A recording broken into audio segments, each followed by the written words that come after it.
അകാലത്തിൽ നമ്മെ വിട്ടുപോയ വളരെ പ്രഗത്ഭനായിരുന്ന സംഗീതത്തിൽ പ്രത്യേകിച്ചും വളരെ കഴിവുകളുണ്ടായിരുന്ന ഒരു വ്യക്തിയായിരുന്നു വയലിൻ ജേക്കബ് എന്ന് അറിയപ്പെടുന്ന ശ്രീ ജേക്കബ്.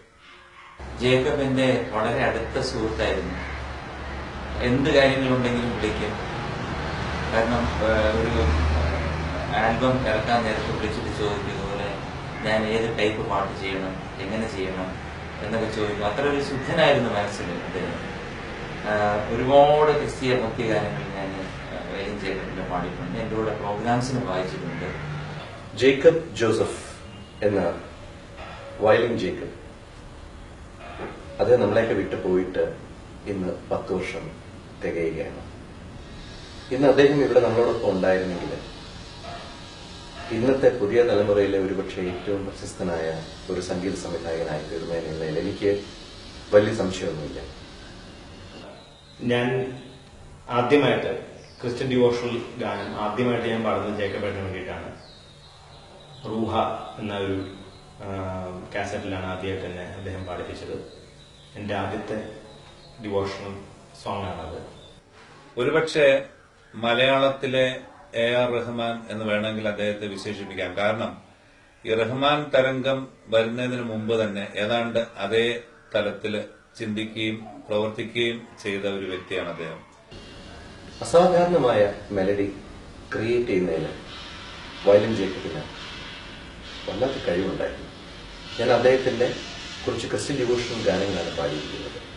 മനോഹരമായിട്ട് ട്യൂൺ ചെയ്ത് മനുഷ്യന്റെ ശബ്ദത്തിനിണങ്ങുന്ന രീതിയിലുള്ള റേഞ്ചിൽ അതിന്റെ മെലഡിയുടെ എല്ലാ വകഭേദങ്ങളോടും കൂടി അദ്ദേഹം ഗാനങ്ങൾ സൃഷ്ടിച്ചിരുന്നു. ഓർക്കസ്ട്രേഷനിലും അതുപോലെ തന്നെ ഈണം കൊടുക്കുന്നതിലും ഒരുപോലെ കഴിവുള്ളൊരു വ്യക്തിയായിരുന്നു വയലിൻ ജേക്കബ്. ഒന്നിനൊന്നിന് മെച്ചമായിട്ടുള്ള ധാരാളം ക്രിസ്തീയ ഭക്തിഗാനങ്ങൾ പറയാൻ സാധിക്കും. ഇപ്പൊ ഞാൻ തന്നെ പാടിയ ഉണരുമി ആത്മതാപം, വിശ്വാസം എന്ന സീഡിൽ ഞാൻ അദ്ദേഹത്തിന് വേണ്ടി പാടിയിട്ടുണ്ട്. ഇതാ ദൈവജാതൻ എന്ന്, അതുപോലെ പ്രഭാവം എന്ന ഒരു സീഡിൽ ഞാൻ പാടിയിരുന്നു. യേശുവിൻ സന്നിധി എന്ന് തുടങ്ങുന്ന ഒരു ഗാനം. സഞ്ചാരി എന്ന ഒരു സീഡില് അദ്ദേഹത്തിന് വേണ്ടി പാടിയിരുന്നു. അദ്ദേഹം എനിക്ക് സമ്മാനിച്ച വേറൊരു ഗാനമുണ്ട്.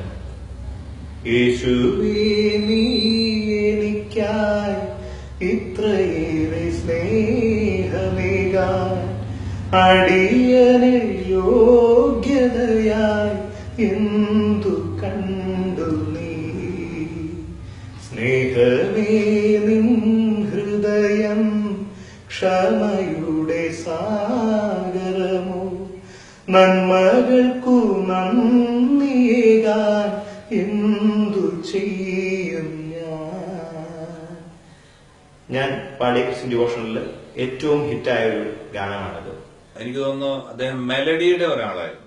മെലഡിയായിരുന്നു അദ്ദേഹത്തിന്റെ പാട്ടുകളിൽ മുഖ്യമായിട്ടും നെളിച്ചിട്ടുള്ളത് മെലഡിയാണ്. ജേക്കബേട്ടന്റെ ഈ വേർപാട് ശരിക്കും പറഞ്ഞാൽ എനിക്ക് എന്നല്ല ഈ സംഗീത ലോകത്തിന് തന്നെ വലിയൊരു നഷ്ടമാണ്. ഞാൻ അദ്ദേഹത്തിന്റെ ആത്മാവിന് വേണ്ടി ഇപ്പോഴും പ്രാർത്ഥിക്കുന്നു. ഇന്ന് വയലിൻ ജേക്കബിന്റെ പ്രസക്തി ഏറെ വർദ്ധിച്ചിരിക്കുകയാണ്. പ്രത്യേകിച്ച് മെലഡി കുറഞ്ഞു വരുന്ന നമ്മുടെ ഈ ഒരു കാലഘട്ടത്തിൽ കർണാട്ടിക് സംഗീതത്തിന്റെയും ഹിന്ദുസ്ഥാനി സംഗീതത്തിന്റെയും പാശ്ചാത്യ സംഗീതത്തിന്റെയൊക്കെ നല്ല ചേരുവകൾ ചേർത്തുള്ള ഗാനങ്ങൾ വരേണ്ട ഈ കാലത്ത് അത്തരം ഗാനങ്ങൾ വളരെയധികം അഭാവമുള്ള കാലത്ത് വയലിൻ ജേക്കബിനെ പോലെയുള്ള റിയൽ ആയിട്ടുള്ള മ്യൂസിക് ക്രിയേറ്റേഴ്സിന്റെ അഭാവം നമ്മളെ വല്ലാണ്ട് തളർത്തുന്നു.